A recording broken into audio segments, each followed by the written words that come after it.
Welcome back to another edition of the Creator Spotlight. Today I have Alex Wegehaupt and Spencer Ploessl of ABV Technology. Welcome, guys. How are you doing today? Cheers, Lars. Doing great, man. Thanks for having us. Doing wonderful. Absolutely. So obviously, welcome again. And if you could just, kind of give the audience a quick introduction of both yourselves and then your roles at ABV Technology. I've been with ABV Technology since January 2020. Prior to that, I was kind of in the corporate telecommunication crap, but started here running the machines and just doing some basic customer outreach. And since then, recently, I'm now the sales manager here at ABV Technology. We're based here in St. Paul, Minnesota, where Spencer? Yeah, man. Well, I've been on a Creator Spotlight before, so I'm going to guess some people have seen me, but for those that haven't, I'm an independent marketing and creative consultant currently right now as a marketing, coming in and running the marketing strategy for ABV Tech on their WeFunder crowdfunding campaign. Obviously been in the craft beer and beverage space for in 2025, it'll be 20 years since I joined this game. But yeah, so just helping out ABV, and we'll get deeper into that as we get into this jam. Yeah, absolutely. So Alex, could you, kind of give us, tell us about the founding of ABV Technology and then obviously its journey into the beverage space and what inspired the focus specifically on non-alcoholic beverages? Yeah. So the gist of it is three guys got together and they're like, wow, NA beer is awful right now. That was about 2015, 2014. And it's we got a scientist, we got a business guy, and we got a software guy. Mm-hmm. And they all realized that this was an opportunity for a business. They did their market research, they did all these things, and realized that craft NA was so difficult to either get done from a technology standpoint, or it just wasn't really good at all. So after the market research, they took about 4.5 years or so to build the equalizer, and that is what truly brought ABV Technology into the space, because we were putting an alcoholic beverage in and then having a non-alcoholic and a alcoholic filtrate as the two outputs. So two better for you beverages out of one beverage that a winery, a cidery, or a brewery is already doing. So the true inspiration is really giving people a better tasting option for either of those two outputs or either of the beverages for whatever manufacturing portfolio it's going into. And so you guys have, you mentioned one of them, the equalizer, but then there's also the analyzer and the pasteurizer. Could you kind of break down how those three components work together to create those NA beverages? Yeah.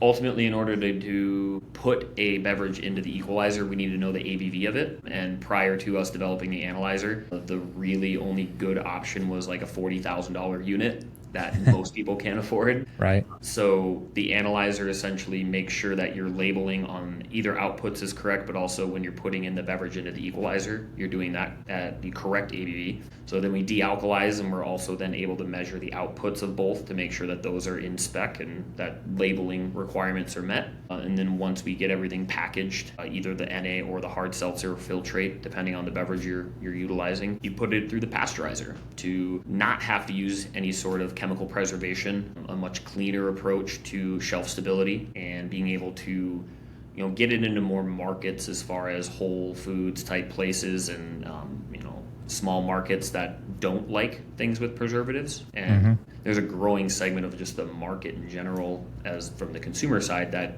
they're starting to taste those preservatives more and more, and they just don't like putting those things into their bodies, which we totally understand and respect. Yeah, it's basically the whole spectrum. The whole process. Yeah. So how does the business balance providing the hardware solutions and then offering services directly to beverage manufacturers? Yeah. This technology isn't cheap, unfortunately, on the de-alcoholization side, but it's affordable in the sense for small to medium-sized beverage manufacturers.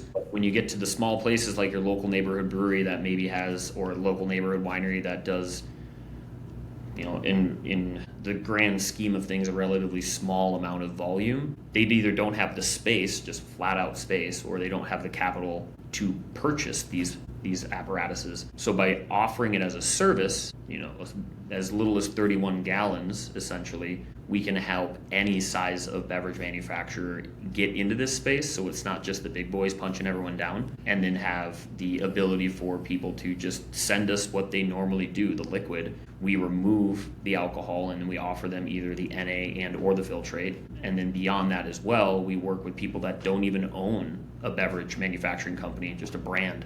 We do the buying and selling, and we basically just offer them the liquid, the non-alcoholic liquid, to be able to just purchase that and finish it however they want, whether it be for adding additives such as cannabinoids or mushrooms or whatever end game that beverage is trying to get into.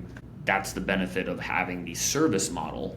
But then if a brewery is large enough, or a beverage manufacturer rather is large enough, they just swoop in, buy the equipment, install it, and away they go.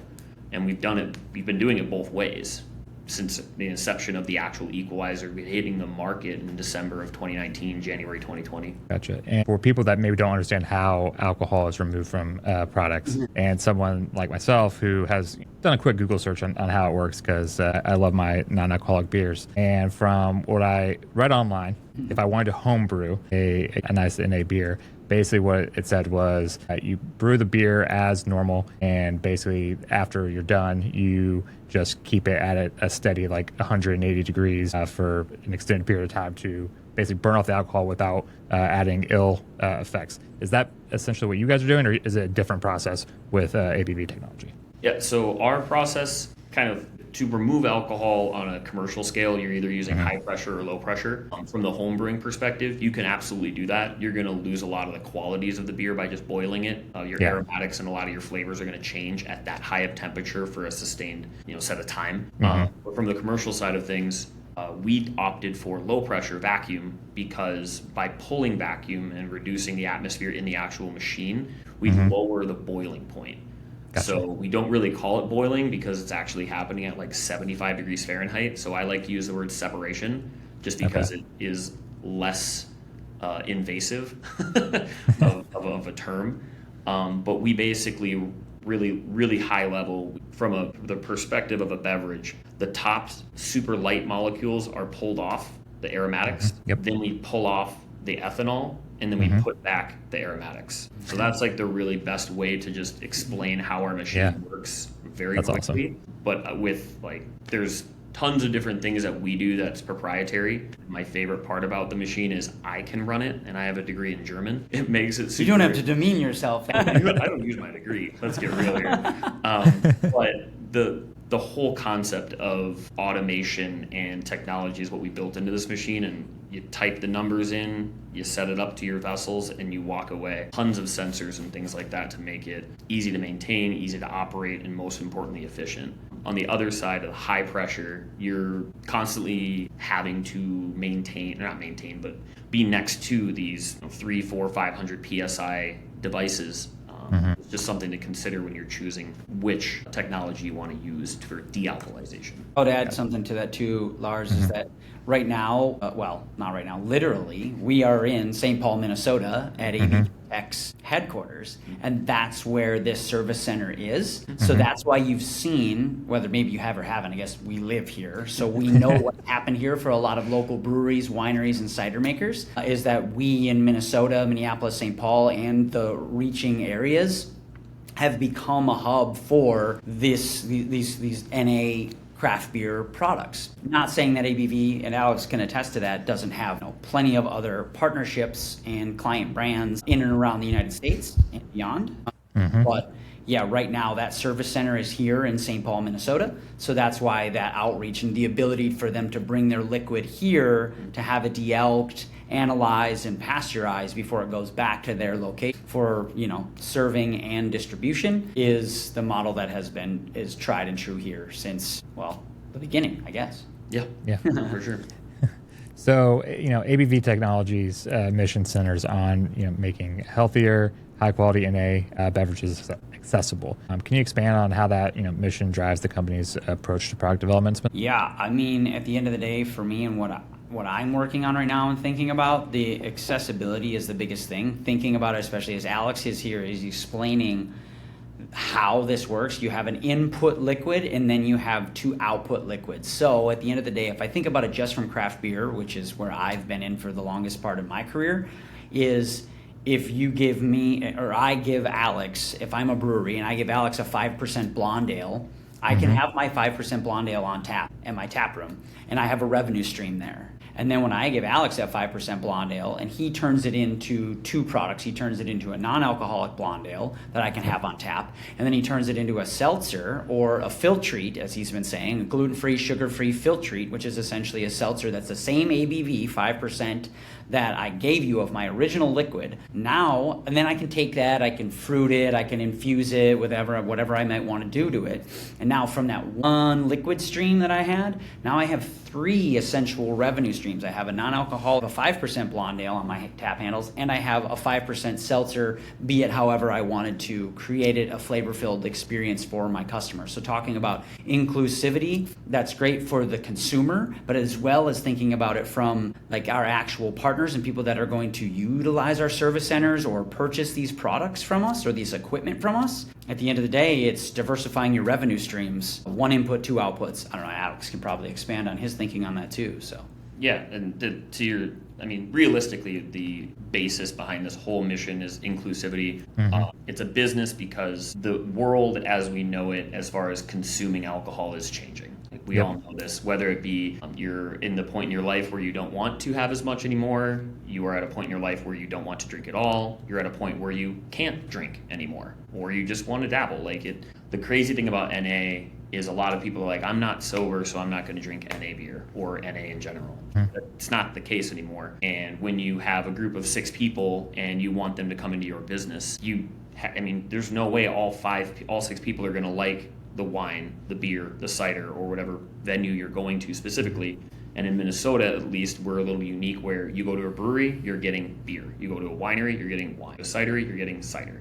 You can't mix and match unless you have certain licensing. It's very awkward and just annoying here. But the benefit of us being able to offer NA is you can do, a customer can come to your place or that group rather, and the beer drinkers and the people that are looking for something not heavy like a seltzer, you can now capture that audience in your business. And then if people are wanting to do the cannabinoid infusions into the NA beer or the NA beverage, liquid, whatever you want to call it, you're now adding that additional revenue stream to your tap room, because Minnesota is unique in that sense as well, where you can dispense THC beverages on draft in breweries and everywhere. So it's just an opportunity for your consumer to go into any venue they want and feel welcome because of whatever they want to drink is going to be there.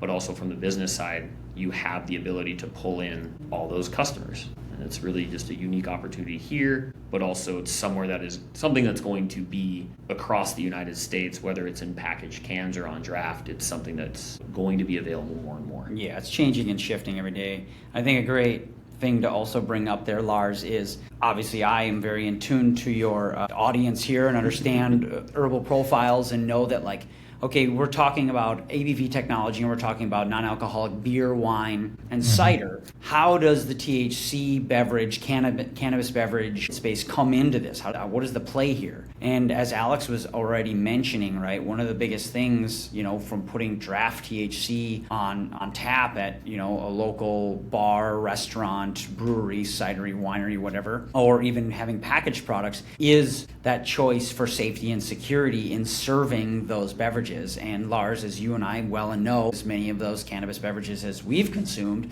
there are plenty that do have those preservatives in them. And consumers are still novice, and they're going to be more and more educated as we continue down this road. And many of them are going to check labels and look at that, especially in a better for you beverage marketplace and state of mindset. They're going to not necessarily, I know I'm one of those that I look at those cans and I don't necessarily choose beverages that have those preservatives in them, and I get it from a microbiology perspective. I wish Ben Jordan was here in this, so he could talk to us all about the biology of those things. Who's the CEO? Ben Jordan's the CEO of ABV Tech. But I get that it's a small amount and it does what it needs to do. However, and I'll pass to Alex here on this, is the pasteurizer is the one of all three, the perfect triangle of equipment that we have is what is going to come into play for these THC beverage makers. So I don't know what you got on that. Yeah, as far as the pasteurizer, that's the one unit in itself that anyone can use it, whether a beverage manufacturer that makes alcohol, they can utilize it to stabilize certain beverages that do require some sort of stabilization, whether it's wine or a fruited beer or cider or whatever, because there is the possibility for re-fermentation. But then on the flip side, for the seltzers, the THC beverages, things like that, where you're adding, and there isn't that alcohol in it to help promote, or to stop the growth of anything. That's why, I mean, typically a beer is not pasteurized. It's just a beer.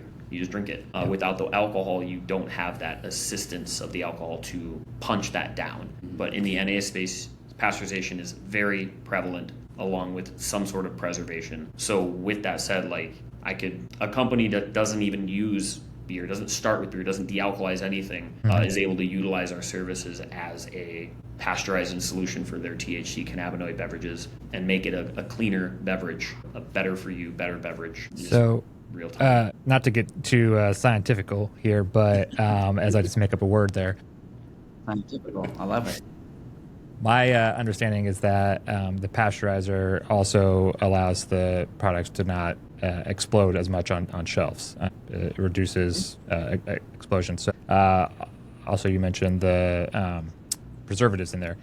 Is that essentially what adding preservatives also allows cans not to explode, along with the pasteurizer? Is there a data-backed answer to this of which one's better to prevent cans exploding? Yeah, so basically, pasteurization is a century-old technology, and it's just basically heating something up for a sustained amount of time in order to kill microbial loads that are in that beverage. So with a THC beverage and the water, you're maybe just trying to eliminate anything that's in the water. But what cans exploding typically depending on what beverage you're talking about, it's just your bacteria or the microbial load inside of the can is continuing to eat or re-ferment or do something which puts added pressure on the inside of the can out, and then it blows up. If you pasteurize to the degree that you're supposed to, depending on which beverage you're using, you are effectively eliminating the growth or that microbial in its entirety, so that the shelf stability of that beverage is more or less infinite. As long as you've done enough and gotten to the temperature for enough time to kill, it's the safe part. That's why you see milk is ultra pasteurized. You're killing pathogens and you're killing bacteria. And then with things like kombucha on the shelves, those typically aren't pasteurized, and they typically don't have any sort of preservative in them, depending on what brand you're going for. And that's something that you do want to make sure it's cold, because otherwise you are going to be grabbing a beverage that you may not want to drink. So that's where, even you saying that, I love that you brought that up.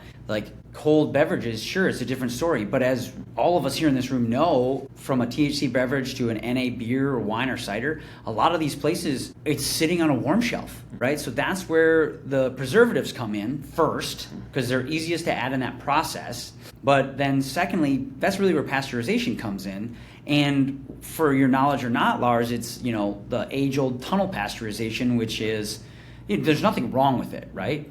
It's just that there's some pain points. One is it's really expensive for the small to medium-sized beverage manufacturer to get into that, and it takes up a lot of space. So the small, medium-sized beverage manufacturer doesn't have a lot of extra space and it usually has to be right in or near the canning or bottling or lines, whereas the pasteurizer here at ABV is something that essentially can be forked around with a pallet and set inside of a small warehouse in the back corner, which is where the last step of the process, where you're actually bringing the packaged goods into this essentially magical cube and setting a full pallet in there of cans or bottles that are either in cases or even kegged receptacles, and it can be pasteurized with light agitation, sensors, and with heat essentially, and monitoring and airflow. So it's a whole different game than wet tunnel pasteurization. Gotcha. Kind of one more side question here. I was given a product that was a spirit, and it exploded on me. It was like a cork top, and it's a glass bottle or everything. So nothing spilled or anything like that, but the top blew off. So with all that said, is that product still safe to drink, or is that nah, dump that? It's probably safe. I mean, if it was a spirit, what was the ABV of that? It's a THC spirit. Oh, yeah, I probably wouldn't drink that. Okay, that's what I thought. But I mean, the question really, Lars, is how much money do you go to Vegas with normally? That will say your risk tolerance for consuming the beverage that you have that exploded. gotcha. That's what I figured, but thought I'd ask the experts to have here. So Spencer, you and ABV Technology have chosen to crowdfund with WeFunder. What led to that decision, and how does that align with your guys' goals? Yeah, sure, for sure. So that's the main reason that I'm here with Alex and the team here at ABV is I'm helping lead and spearhead their crowdfunding efforts through a platform. There's about 7 or 9, I forget the number exactly, different crowdfunding platforms for investors specifically. Like people have probably heard of things like GoFundMe and Kickstarter. There's different purposes behind these platforms in funding. GoFundMe is different than like Kickstarter and funding. Me and Alex make a widget and we want to build these widgets. So we go on Kickstarter to try to get people to back our widgets. So we build thousands of widgets. WeFunder has been chosen as a platform for investors to come on to do exactly that. And you can invest anywhere from $100 up to millions of dollars, right? It's for the average individual who wants to get behind whatever it is that they enjoy and are passionate about in their lives and want to invest in something. So to date, ABV Technology has raised over $9 million. Okay. And this crowdfunding round was exactly what it sounds like. It's about that. It's bringing the public into our lives because, well, let's all be honest, in this conversation right now, beverages in general are a communal consumption thing. Breweries, wineries, cideries, THC and adaptogenic beverages are all bringing people in and around some type of community, usually a tap room or a restaurant or a bar location, or it doesn't have to be those things. It can be at home or a party or an event or whatever. It's the same kind of concept that we're transferring inside of this crowdfunding raise and the goal is to create a greater community and an awareness around non-alcoholic and better for you beverages. We all know that every single day there isn't a mass news media outlet that doesn't come out with some type of something that's been launched. So you want to talk about exclusivity again? This is all about inclusivity. If we as a producer with beverage makers are making a beverage that creates greater inclusivity, so does going out and looking inside of a crowdfunding round. Now, I don't know when this will hit your airwaves, Lars, but I'm just going to timestamp a few things. We launched publicly our crowdfunding round on WeFunder on October 8th. It was a Tuesday. As of today, it's October 31st, and we have raised to date over 100,000 on the platform, and just on the same terms in Reg D, raised just under half. So we're at about 150K raised on the platform, on our way to 1 to 2 million in crowdfunding investment is what we're looking for. And where are you guys looking to? What are we going to do? Like, what's the purpose? Why are we crowdfunding? Yeah. Why now? Correct. Like, sometimes people look at it's funny. Like, there's such a taboo in the crowdfunding space where people are like, well, that's a last-ditch effort. Well, it's funny. For companies that have been around like us for 7 years or whatever, it might look like that. But to this startup that's like brand new looking for investment, it doesn't look like that. It's not a last-ditch effort. It's not they're crowdfunding. No, it's truly because that's what we want to do with it. And there's 3 main goals out of it. Is to help build and produce more pasteurizers. The second one is to, the service centers is probably actually the first one. So Alex, I was thinking about another thing in my head as I was thinking about that. But yeah, actually the first one is truly the service centers. So the service center model, we want to take that and bring it to other strategic locations around the United States where there's high volumes of breweries, wineries, cideries, so that they can bring their liquid to that service center, just like we've created here in St. Paul, and then we can have them bring their liquid right back. And we can do everything right here, and I'd love Alex to get into that, more than just de-alcoholize, analyze, and pasteurize. We have a whole nother partnership that's starting up where we're actually helping beverage makers produce things from beginning to end right here and can essentially then go straight into the market, with some fluctuations there and some legalities and things of that nature that Alex can jump into. But so yeah, service centers, multiplying our service centers around the United States, building more pasteurizers to bring more of those to life at an affordable cost for more people, and then expanding our sales and marketing efforts to take those models and continue to build them around the United States and even beyond once we prove them further than our home base in St. Paul here. You guys to talk about that full service space too with the canning and what we've done here at our service center. Yeah. Real quick though, from the Yeah. service center standpoint, are you guys limited to people coming to you right now? So do you like only operate inside Minnesota and only with people that currently manufacture in Minnesota, That's a or great question. Yeah, can Alex. people come from farther away? Obviously, that is very difficult from a shipping standpoint, but is that possible? Yeah, I mean, anything is possible. As far as in Minnesota, yeah, I mean, I've accepted kegs and larger volumes from literally, well, not literally, I shouldn't say that, but practically every state in the country here. We've even gotten kegs from Canada. It's all about the legality, the legal side of it. We are, by all means, legally, we are a brewery and a winery, and so it's what's called an in-bond transfer. So it's very easy to do in terms of just getting the liquid from one place to the next on paper. But the physical side of things, as you alluded to, it does add cost, where the cost is kind of figured out in the terms of the customer's head is where does the value set place.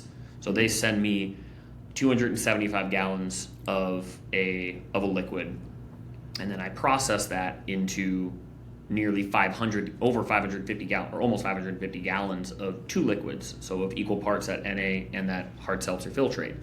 So a beverage manufacturer is like, I'm going to send you one, I get two. Okay, so I'm doubling my volume, and now I have more stuff to sell, so I can make this make sense. And then once they get to the point where we do have a service center in their area, then it's a lot less expensive for the logistics side of it. Or if they get to the point where they're like, this makes sense, I'm just going to put a machine in my own facility and be able to operate in that way. But as far as the actual service centers go, we run anywhere from 2 kegs all the way up to, we actually just got a very large volume of liquid into our center today, and over the weekend we're going to be running a lot of it. In terms of volume, it's 420 barrels. That equates to roughly 3 semi-truck loads full of big boxes full of liquid. So these service centers can manage pretty much anything in terms of volume within reason and with proper scheduling. And the service centers in the future could look very different than what it looks like here, meaning that, like, yes, this is our headquarters, so we have built inside of this for our own growth. But at the same time, a service center model could be multifaceted. It could be a service center could become inside of Lars. You're a large brewing manufacturer, and you could become that service center in partnership with us. We could also look for other space where we're actually standing up service centers. So the model to be proven is really wide open at this point in time. And the last thing I did want to add with the center is we've recently launched basically a brewery or a winery, so whoever manufacturer sends us the liquid and the labels. We will run it through the equalizer, we'll measure everything, we'll get it into a canning, we'll get it into a can or bottle, we'll bring in a partner to do that because we don't have those capabilities in-house, but we have the ability to bring those capabilities in. And then the manufacturer would then get their canned non-alcoholic beverage ready to sell. Gotcha. So it's end-to-end as much as we possibly can do for them. So then they get it back, it goes right into the salespeople's hands or right onto the shelf of whichever entity that they want to get it into. But it just eliminates, how do I do it? Well, you just do what you normally do, and you send it to us and we take care of the rest. Gotcha. And so for listeners that would be interested in supporting ABV Technology through the WeFunder or any other way, how could they invest and then ultimately spread the word as well? Yeah, totally. That's easy. Obviously, there's multiple ways you can go on the website, literally wefunder.com/ABV Tech or ABV Technology. Honestly, it's funny right now, if you literally go on the WeFunder page, we're trending this week. We are in VC and notably backed. We are in highest invested category this in the last 7 days, which means we're in the top 10% of WeFunder campaigns that are out there that have grossed the most in the last week. We're also under a bunch of different categories, so it's not that hard to find ABV Technology on the WeFunder platform. And then there's a mobile, you can go on the mobile site too, and it's literally as simple as paying for groceries online to get for pickup. You can literally, you don't have to be an angel investor, you don't have to be a VC. You can literally put in as low as $100 to get into this game and invest in ABV Technology's future and growth and be part of that. And you can look at all the convertible note information on there and see what that's all about if you're not really in tune to or have no idea how the hell, I've never invested in anything. I don't know how this works. Right. WeFunder is really, really user-friendly, and it sets up all that information for the novice or intermediary person looking to jump into this game. So yeah, super simple to get there, and then obviously help spread the word. Like a rising tide lifts all ships. We've heard that before, and in this, better for you beverage space, whether it be non-alcoholic beer, wine, cider, THC infused beverages, all of it, like we're all on this same path together. So just helping spread that word and share this talk and conversation with Lars and Alex and myself, and spread the word to anybody that you don't have to have millions and millions of dollars to crowdfund and be part of this investment opportunity with ABV Technology. Nice. And so I think you kind of alluded to that a little bit, but in terms of like what people could expect in terms of return on investment if they invest $100 or $2,000, whatever it may be. Yeah. So they're all of the financials and the term sheet. And the P&L is all on our campaign page that you can download. You can click and open it and take a look and see what the trajectory looks like for that growth model. I mean, This crowdfunding raising campaign,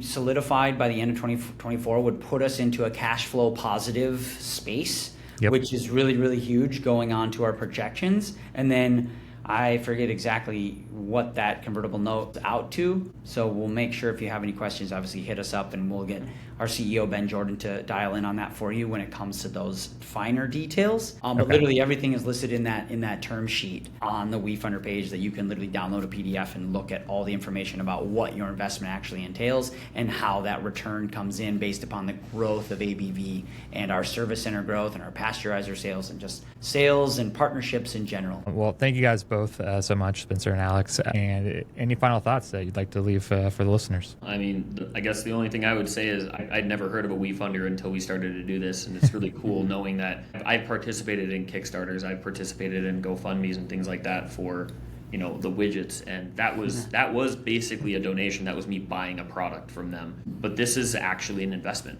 Right. And that's what's very different from the two portfolio or platforms, and it was eye-opening to me to be able to do that and not be like an accredited investment banker or something like that. I could do this. It's just really neat to have that opportunity. Yeah, and I would say for me, just final note is the fact that, like, once again, Lars, I'll allude to the fact that I know a lot of people that are in your Herbal Profiles newsletter are focused heavily in the canna space, as well as where I've come from and some of the conversations we've had, that ABV Technology is still an option and a source beyond the WeFunder campaign. Like, yes, that's what we're doing right now, but we're not going anywhere. A brand, a company, organization that's going to be around for a long time, and the whole purpose behind that is to, as I've said, rise that tide with all the ships, and many of those ships are the people that are part of your newsletter in the THC and cannabis beverage space. So ABV Technology can be part of their ecosystem 100%. Well, thank you guys both so much. And until next time, guys. Cheers. Cheers. Thanks, Thanks, Lars. kid.